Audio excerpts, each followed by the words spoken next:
All right, so this is part three of week two's lectures. We ended part two by talking about the impact that the centripetal model has on the mindsets of many of the believers in our congregations and how that impacts our ability to even think missionally.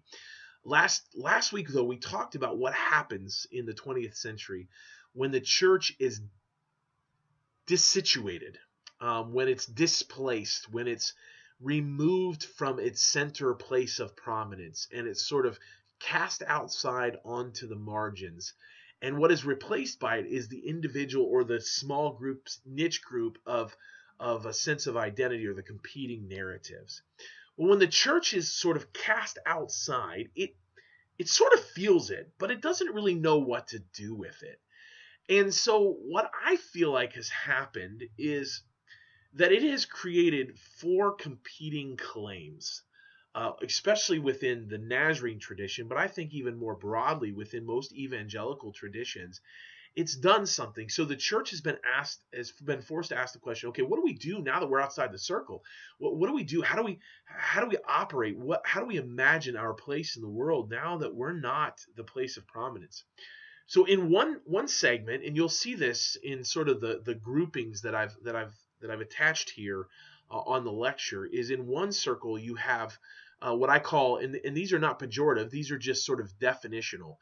You have what I call the conservative evangelicals. These are those who are absolutely committed to a message of salvation, transactional salvation, sort of those who call people to a sense of faith where they respond, they say yes to Jesus.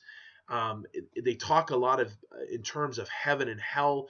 And there's sort of a belief within those circles that if we can just get more and more people saved, then we'll get back to the center. It's like there's this longing to go back to the center.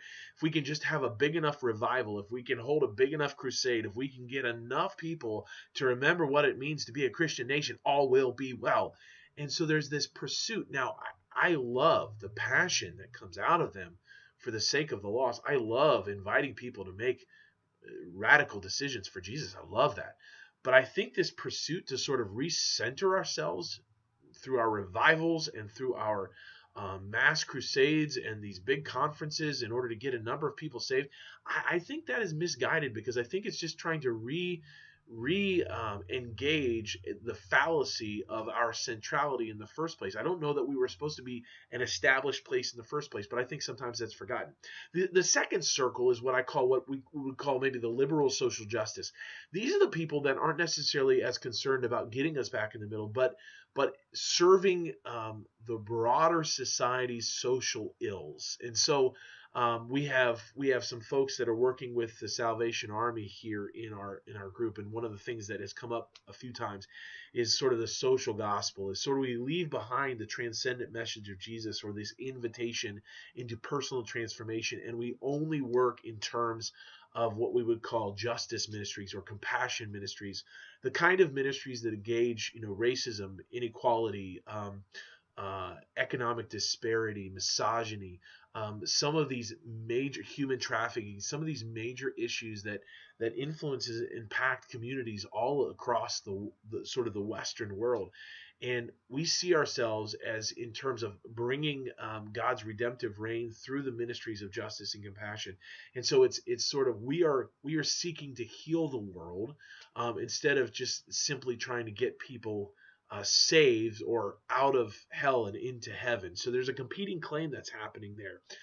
The third grouping is what I call sort of the high church sacramentalists. These are the folks that believe that, no, you're right, we were never supposed to be sort of in the center, in this place of establishment. We were a counter people, and that countercultural nature is rooted in our liturgy, in the way in which we worship, in the sacraments of the church. And the church is not necessarily on mission in the sense that it's not necessarily forced to constantly engage the world in this sort of missional pursuit of drawing people into the story. No, we exist to bear witness in our worship to the glory of God.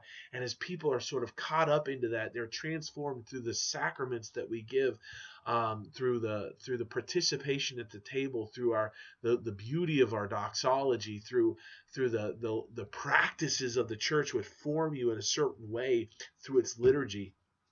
And there, within this tradition, there's competition at times with the evangelicals, and the evangelicals in competition at times with the liturgists or the sacramentalists, and these circles. They create camps, and these camps don't always play well with one another, because in many ways they're all wrestling with the same kind of things. How do we exist as the church now that we've been disestablished? The fourth circle that you'll notice there is what I call sort of the church growth pragmatists. Now, again, none of what I've said is to be pejorative. None of this is to be insulting. It's just to recognize that there are different ways in which we've tried to engage our disestablishment. For the church growth pragmatists, they believe, yeah, and you can see this in one of the graphics where it's sort of the church is outside of the circle, but it's sort of like, okay, we're outside, but we can battle our way back by being a better manifestation of ourselves. If we do better at what we do, if we're more relevant, if we can dress this sucker up with more flash, and that we can attract people to us, like it's the build it and they will come, build it better and they will build it flashier and they will come.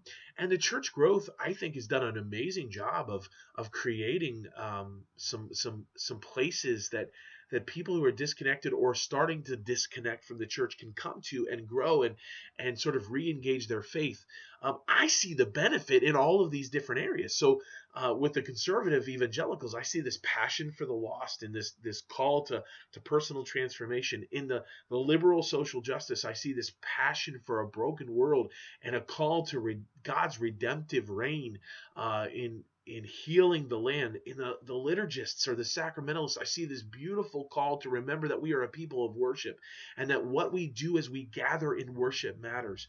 Within the church growth pragmatists, I see this sense of, we knew that we were losing people and we had to do something. So we sought creativity. We sought to glean what we could from the world and how the world marketed. But we've got to understand that all of these sort of are incomplete in of themselves. And so the conservative evangelicals, it's incomplete because this isn't just a heaven or hell thing. We're going to talk about this next week. It lacks a strong eschatology, a way of understanding God's redemptive reign. That there's limits to the sort of the social justice ministries if it doesn't call people to personal transformation, that their investment in the gospel of naming Jesus as author of their story, Lord of their life. If we come alongside of people, serving them out of our Christian witness, but never make that witness known, then the question remains from Romans: how will they know if no one goes to them and no one makes known who it is that we're serving when we go? The limits to the sacramentalist is that sometimes we can get sort of cloistered and sort of disconnected or detached from the world around us. And in our seeking to be irrelevant to the cultural trends, we can become irrelevant so much so that we're disengaged and unable to be incarnational in our engagement in the world. And the church growth pragmatist, one of the things that it has created, and it didn't intentionally do so, but it's just been the result of sort of the context, especially in suburban churches, it has created consumers instead of missional agents. And so what we've got to recognize is that all four of those quadrants are trying to respond to some of the challenges that we face now that we're disestablished. The next lesson we talk about is how do we understand the gospel and the message and the call of the church if it's not centripetal and it's not just attractional and it's not just one of those quadrants. What is the next option in that? So we'll be talking about that in just a moment.